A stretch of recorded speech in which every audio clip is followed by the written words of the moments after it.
Bokki amateurs yi Baye Ndiaye et son label Albourakh Events ñoo jëm ci premier face to face en prélude du combat Zarko Sa Thiès samedi 26 avril 2025 à partir de 18h lay doon en direct sur la 2STV et sur Albourakh TV. Albourakh Events di leen proposer un plateau explosif, un plateau d'excellence jàkkaarloo bu amul fenn. Zarko mooy jàkkaarloo ak Sa Thiès, Diène Diouf Kaïré war a jàkkaarloo ak Pokola Baldé doomu dangu war a jokkalante ay kàddu ak Youssou Ndour. Double Moteur war a jàkkaarloo ak Niang Ballo Siteu bu Ngor di jàkkaarloo ak Malaw Seras. Ibou Afia war a jàkkaarloo ak Kirikou. Papa Bari di jàkkaarloo ak Alioune Seye Junior. Baba Diakhal mooy jàkkaarloo ak Thiatou Pouyol. Fils de Tigre di jàkkaarloo ak Boyka. Fils de Mbaye Gueye war a jàkkaarloo ak Bébé Ama. ci wàllu sponsor yi Albourakh Events mi ngi ci ànd ak Sunubet, La Lonase, Sédico, Chocolat Delia, Té Flécha, Ginoeli, Port Autonome de Dakar, J'adore ak Dibiterie Uba. kon noté leen ko bu baax premier face to face en prélude du combat Zarko Sa Thiès samedi 26 avril 2025 à partir de 18h en direct sur la 2STV et sur Albourakh TV. Albourakh ñëwati na numéro 1 de l'événementiel, ce sera un régal.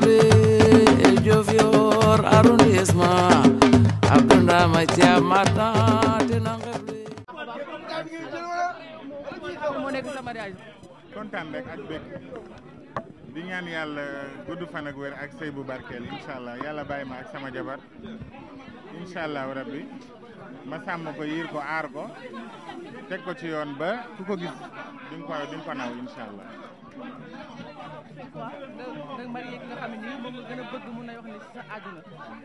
musuma bëgg tey laa doo ko bëgg ma gis ki ma bëgg mu bëgg ma ñu bëggante ma takk ko te incha allah maag moom kese incha allah.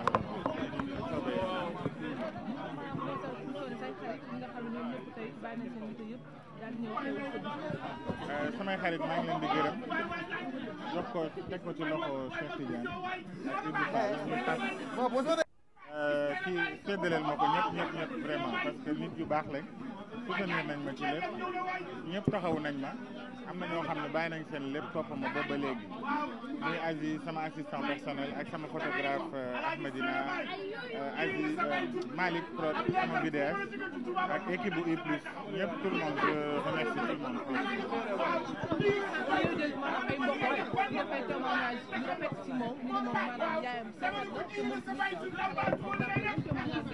dama ko njëkkee gis dama ko message ne ko yow yaay doon sama jabar si saa si laaj ko moo ngi ne premier jour dama ko gisee laa ne mooy doon sama jabar après finalement voilà jour bi jot na bi ñu annoncé mariage bi nit ñi dañoo foogoon ne ay kaf la mais man nekkuma ci ay caaxaan quoi ndax je me marierai une seule et unique fois incha allah du commencé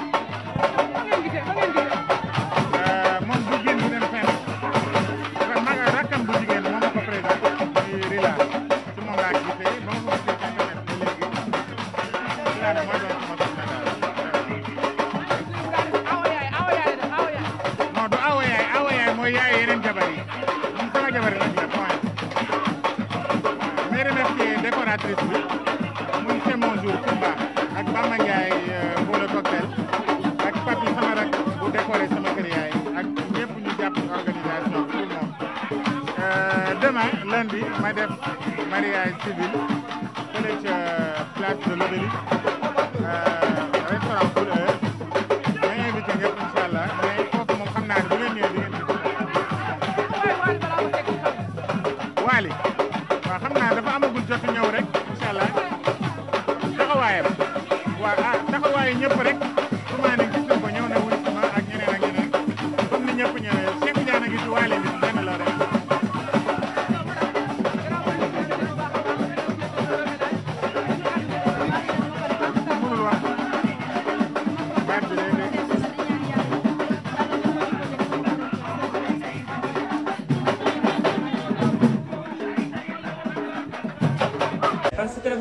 waaw si néeg jëm sama ko waaw envoyé sama ko ça va naam amoon numéro ki doon dawal sànq daal an kay Fatima kii nee na dama juum Alice waxal hôtesse ñu wàcc ñu yóbbu taw waaw wàcc na ñëw ñëw waaw. ne ko jëkkër na sant taw maa ñu bàyyi ko.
Voilà, tëj omo bi.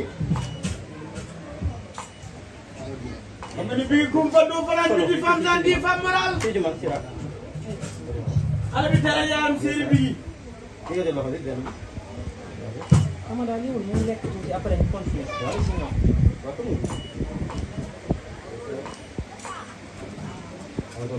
madame Taw xale bu baax bi. xale bi teral yaayam madame Taw.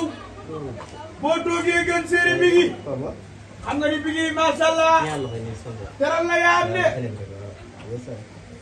na benn bi jugaat tuuti. ma yóbbu sa añi nag ñu fekk ma ko ñoom si bi añi ñëw ma teeru leen tàggatal leen.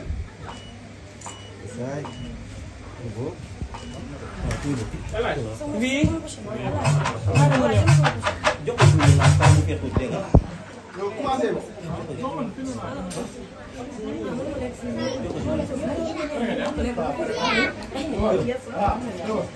madame Taw.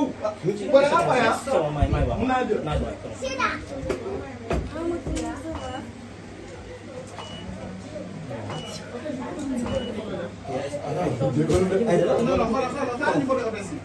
Ok. Est-ce que doo woo xale si Grand da ngeen di déplacé wu. Kan moo mën a woo